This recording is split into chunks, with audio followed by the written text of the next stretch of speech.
GOMTV.net.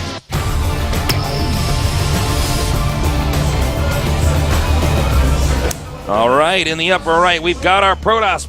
No, I'm sorry. In the bottom right, we've got our Zerg player. In the red, he is FXO Leenock. In the bottom right, we have our Protoss player, Innovation. It's like, well, no, that's a Zerg, and it's Leenock. And Innovation plays Terran. What are you doing? I don't know. I got caught off guard there. In the upper right, we got a Protoss player. He is SK Telecom T1 Party. It's like in the upper right, we've got our Orc player who plays his Graves at mid. Like he is.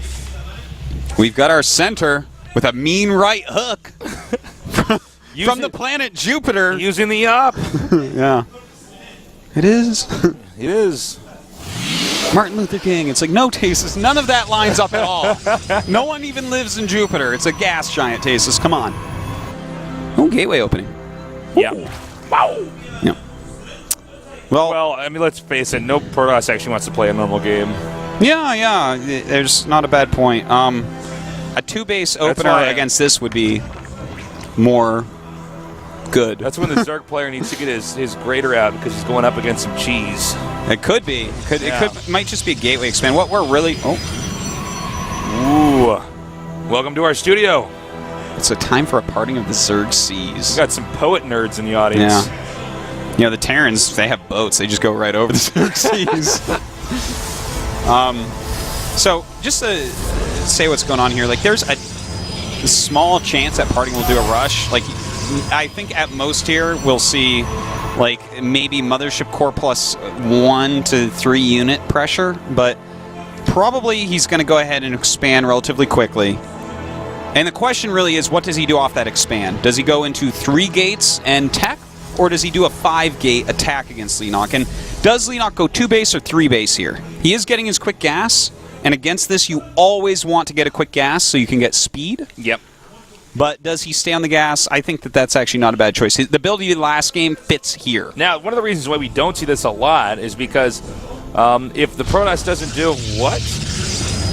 Yeah, I'm not too surprised about this. I was going to say, excuse me, never mind.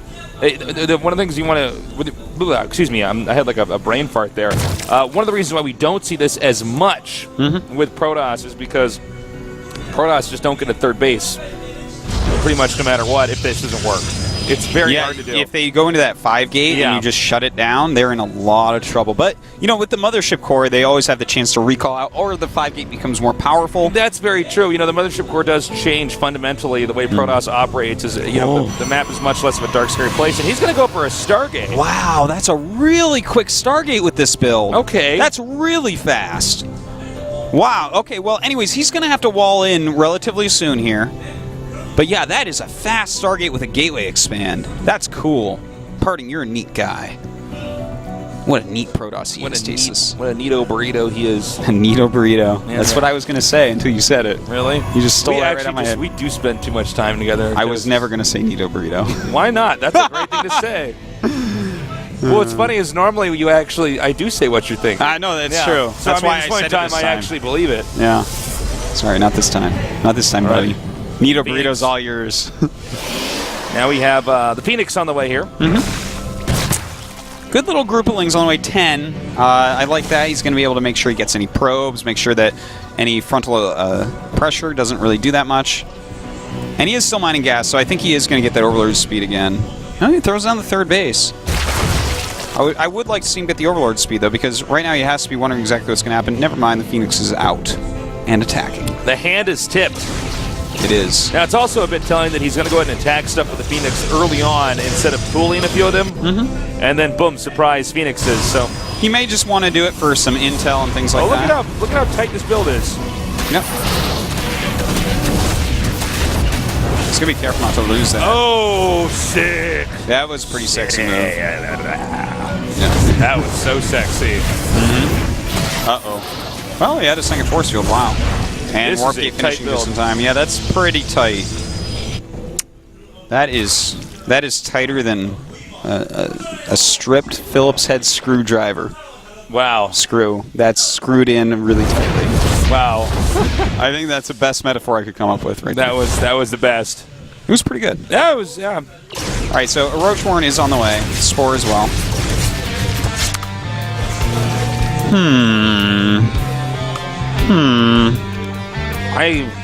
I don't... okay, there you go. Hydralis Den coming down. This is starting to make a little bit more sense here for Leenock. This is actually not our easiest match to cast. No, they're definitely doing some different, new, fresh stuff, which is cool to see. Now, we do have the Robo on the way for parting. Of course, you generally speaking want to follow up Stargate play with that Robo. Going to harass this base a little bit. It's going to be a bit till Hydras are out. Of course, he can't even really bring a Queen over there. He really needs to get a Spore up in that area. Yeah.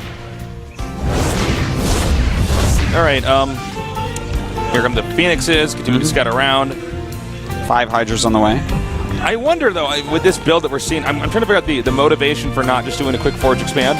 Do you know what I'm saying? Well, it seems like he's playing pretty conservatively. By the way, the Queen's going to be taken out here. It makes him a little bit more volatile, and it gets his tech out a bit quicker, and it also makes Leenock go less economy to open. So it kind of makes sense when you think of it in that regard, because if you go like a normal, straight-up huge economy build that you would against a Forge Expand, Whirlwind is going to be better for you.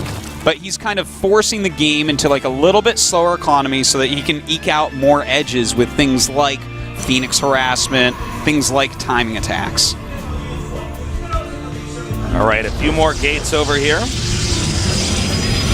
Both players are building up. And it looks like with these Hydras out, the damage from here on with the Phoenixes is going to be pretty minimal. Yeah. Right, Artosis? Yeah. Go ahead and ask me something, man. We have a little bit of downtime. Just some more Phoenix harass. Yeah, it's just going to be harassment for a little bit longer here. Looks like he's just going into Vipers again. So, yeah. Well, what should I ask you? That's a good question, Tasteless. I'm trying to think. What's the funniest thing someone said to you in your Twitch chat when you were streaming? Actually, I think the funny. Can I say something funny I saw in your stream chat? That actually was. I think I know what you're going to say. Yeah. It was somebody asked you a question. It was like, how do they phrase it? Oh my God, how do they phrase it? It was something like along the lines of like, excuse me, Dan's Artosis Semkoski, PhD in macro. What is? And then it was a question that was not related to anything that like actually had to do with the stream chat, but. Oh, that's pretty cute. No, but I'm trying to think of what actually. Because the thing is, when I read the stream chat, it's when I'm not in game. You know what I mean? So I think there's probably a lot more funny stuff that's said in there. Might be. There's a lot of dumb stuff said. Well, everyone knows that. It's a stream chat. It's the funny stuff that we got to point out, though. That's the. I think when you were playing the single player for Wings of Liberty, and the lineup, belay that order comes up. Oh, that's pretty funny. And then people were just talking, and your baby's in the back, crying in the back at one point in time. And somebody types in belay that crying baby. That is so funny.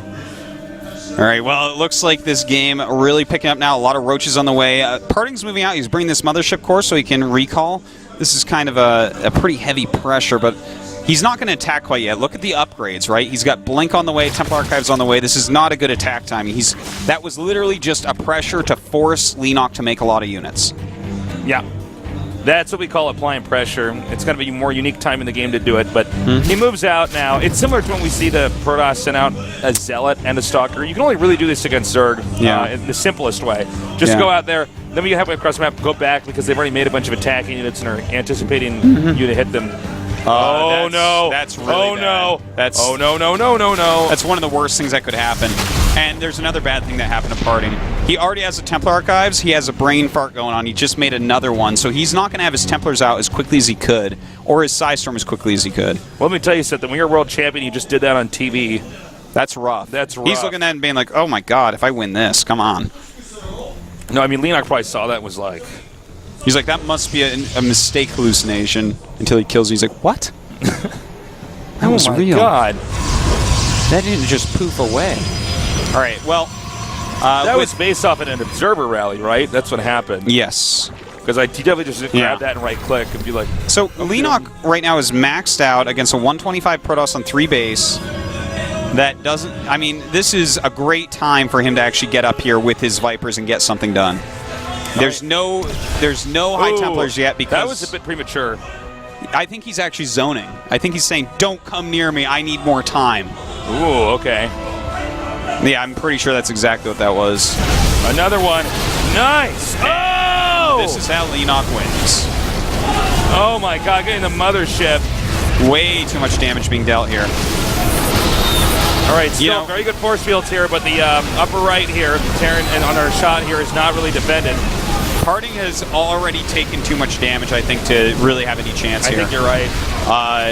Yeah. Zerg can just hold down the H gear, the R key from here with the larva selected and probably remaxed out right away. Yeah, he's killed all the expensive units. You know, Parting really messed this up because first off, another Colossus would have been nice, but he had he had the Templar Archives for a long time and didn't think he had it and built another one, and he never made any High Templars. If he had a few feedbacks, then he maybe, if he has an extra Colossus and a few feedbacks, he probably still has 2 Colossus and he holds this back a bit more, you know?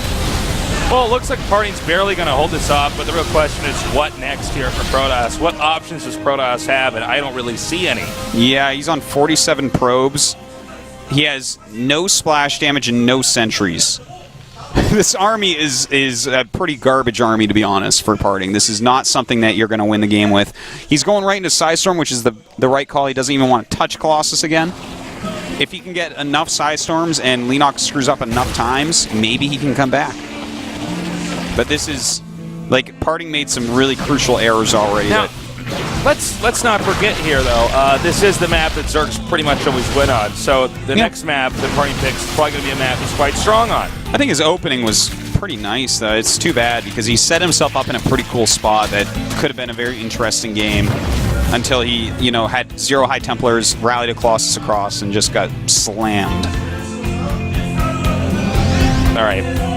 Stalkers, now a few more being warped in.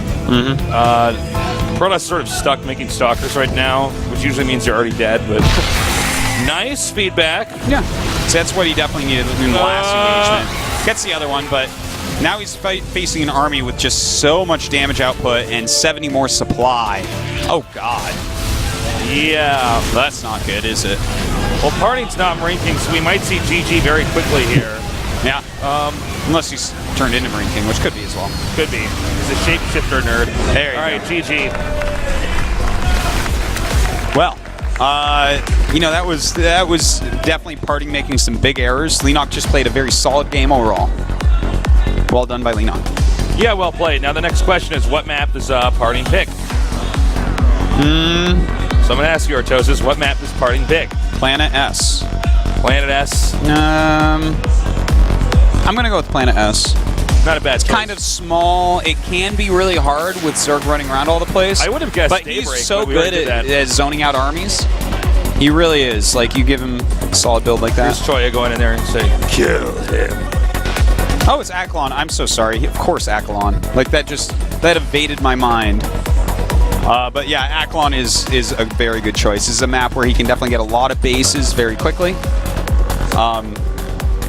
Maybe if he had started first map Akalon, lost second map, then go Planet S, something Planet like S, that. yeah. Well, we'll see. What do you think Leenock's going to do on this map? Do you think there's any chance of cheese or a Nidus? We've actually seen a lot of Nidus. It's Leenock, man. It's definitely a chance of cheese. All right, we're going to see if Parting brought a bottle of wine or not, because I hear that pairs well with cheese. So does Mothership Corn Sentries. That's true as well. Yes, it does. Yeah. All right, Parting a little bit visibly frustrated from that last loss, which I think really goes back to that Colossus march across the map and dying. I mean, that was a big part. You know, you don't need to have Psystorm to have Templars be useful in that situation. When Vipers are coming and you have Colossi, just make a few for some feedbacks. Like, you need to combat it a little bit. Like, they might grab some of your Colossus, but you'll save some, and that's going to be worthwhile. All right, guys, get ready. We're one game away from having one of these two awesome players go into the round of 16 of the GSL Kodas. Who will it be? Well, we're going to find out soon.